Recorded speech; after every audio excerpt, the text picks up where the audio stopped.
The following message is being transmitted at the request of the CDC and the Pennsylvania State Police. A water contamination warning has been issued for Philadelphia. Just recently, around 2 hours ago, a nuclear reactor has suddenly went into a meltdown, resulting in infection to be released from the reactor and went into a nearby water, practically contaminating the water supply. Confirmed reports around 80 people has been infected by the contaminated waters.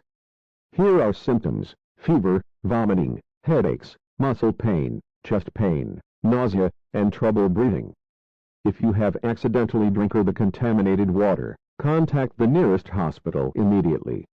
Do not drink the contaminated water, only drink water that has been pre-packaged from local authorities. The police, along with the CDC, will try their best to remove the infection from the water, though it's going to take weeks or months to remove it. Again, do not drink the contaminated water. Stay tuned for more information on this developing situation.